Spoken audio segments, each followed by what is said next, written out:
Hi everyone, I'm Dale Smith, aka Journo Dale, and we're here to talk about Canadian politics.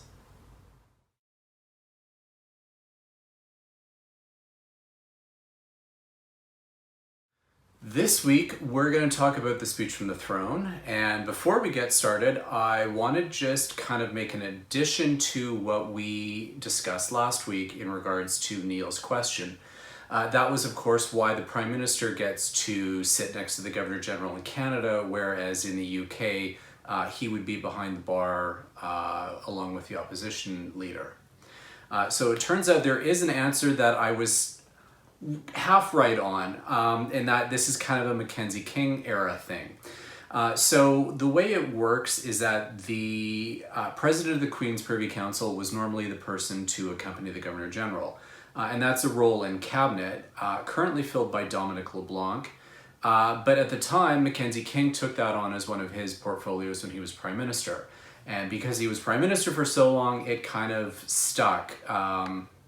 So when his successor came in, that would have been Saint Laurent, he maintained the practice of sitting next to the Governor General. Actually, that was the other part. The Prime Minister, or the President of the Queen's Privy Council, would stand next to the Governor General until Saint Laurent, at which case they brought in a chair because he was of advanced years. And that's kind of where all this happened. It should theoretically be the President of the Privy Council who is next to the Governor General. It's since by convention become the Prime Minister. They should stand. As we can see, yeah, they sit now. So that's the genesis of where that happened. And thanks to everyone over Twitter who had this conversation with me on the day of this year's throne speech. And with that in mind, let's get to what was in there. For the most part, it was kind of like Trudeau's greatest hits. A little bit like Abba Gold. It was a lot of the same kinds of things that they've been promising for a long time, but with an added sense of urgency to some of them. A good example of that being childcare. Again, this is something this government has been working on for a while. There were apparently deals ready to be signed with the provinces to start flowing that cash to them in exchange for creation of spaces. The pandemic kind of derailed that, but now that the pandemic having exposed basically how important childcare is for our economies. Otherwise, women can't get into the workforce, as we have seen dramatically over the course of the pandemic. So that's really kind of shifted in priority. There are going to be provinces who are going to be very unhappy about this because they don't want to have to deal with this added expense, even though the federal government plans to bankroll a lot of it, at least in the initial stages. And we can see, though, from the experience in Quebec that these are investments that paid for themselves. Quebec's subsidized daycares were not the result of Alberta transfer payments, as is the mythology that goes on. It is actually paid by Quebec taxpayers, but the economic returns from them far outstrip what goes into them in terms of subsidies. So the federal government is definitely looking at that as a kind of model that they're hoping can be replicated around the country as part of this childcare proposal, but we'll see how that all plays out in the coming months. Some of the other things that were discussed included things like working on eliminating structural racism and institutional racism, and reforming our CMP to better reflect community policing models, things like that. These are already things that the government was working on in a bit of a more low-key way until very recently.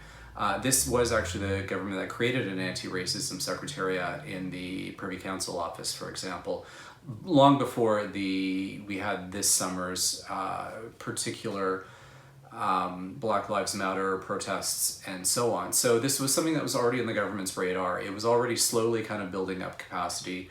Now they're going to be hoping to shift that into higher gear as this goes along. Implementation of different aspects of reconciliation are also things that this government has talked a lot about. They have been building capacity in many of those areas. This is something that's going to continue. But again, there is a sense of urgency in there that was not necessarily there before. Part of the whole Build Back Better thing is about inclusive growth, which means getting more women and more minorities into the workforce, because we have the data that shows that they're not able to participate in the economy in the same way, and that has broader repercussions for the country as a whole. And this is not something that is necessarily new. I know Jason Kenney recently talked about this as somehow being kooky, and yet this is stuff the Bank of Canada has been talking about in terms of ways in which we need to think about growing our economy, because some of the traditional levers are basically exhausted. So getting more women, more minorities into the workforce is definitely one of the strategies to build a stronger economy. And these are things the government is recognizing. They are putting resources toward that. So this is one of the things we will need to kind of keep an eye on as to how well they're able to do that going forward. One of the other things that was actually new in this particular speech, which this will be one of the new tracks alongside the greatest hits, is the pledge to ensure that the CRA starts doing automatic tax filing. And why this is important is because there's a number of people, particularly those who are the most disadvantaged, who aren't actually filing to the Canada Revenue Agency every year. And by doing automatic filing, it ensures that these people are able to get the benefits that are owed to them, which they aren't able to right now because they don't file. And this will be, this is something that economists have been calling for a while, particularly when it comes to things like poverty reduction and so on.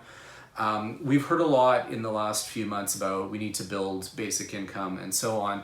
But one of the things that some economists who study these things have said is that before we even look at basic income, we need to get these systems in place to ensure that the people who are owed benefits right now are actually able to get them. And this is one of those very crucial areas. So it does show the government has been paying attention to some of what's been going on out there, and I think that's actually a heartening thing to see, that amid this nearly hour-long speech, which was largely a rehash of previous promises and commitments, that there is some new stuff in there that shows that they have been paying attention, particularly in the context of what this pandemic has really uncovered in what's going on in our society and our economy, and that they are thinking about ways in which they can address that.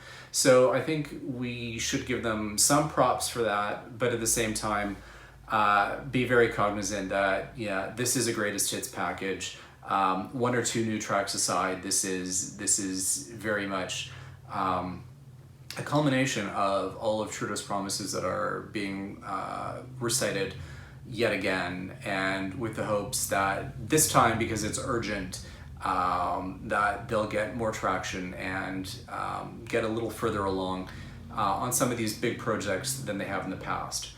Some of the notes of caution, however, are that a lot of these things are going to be contingent on negotiating with the provinces, and that includes childcare and pharmacare and implementation of these sick day benefits that Jagmeet Singh has been declaring victory over, because those are all areas that are provincial jurisdiction. And yes, the federal government is willing to put up money, and one of the key takeaway lines was that this is no time for austerity, and we can get into that in a separate discussion about some of why that's something to kind of pay attention to. But regardless, these are things that are going to require negotiation with the provinces. There are provinces who are definitely not on board with pharmacare, not so much with childcare. A lot of them are simply, asking for more money with no strings attached. that isn't necessarily going to sit well with the federal government, because we have seen instances where provinces demand more money and then simply roll that into a tax cut on the provincial side, which kind of burns the federal government's trust as well. So these are all things that we will see a new hefty round of negotiation over. Dominic LeBlanc is now the person in charge of that instead of Chrystia Freeland. But as finance minister and the one with the purse strings, she will still have considerable leverage over these negotiations. So I can expect we will be hearing a lot about those in the next few months. And that is everything for this week. Join us again next week for some more Canadian politics. I'm Dale Smith, that's at journo_Dale on Twitter. And don't forget to like the video, share, subscribe, and support us on Patreon. Thanks everyone.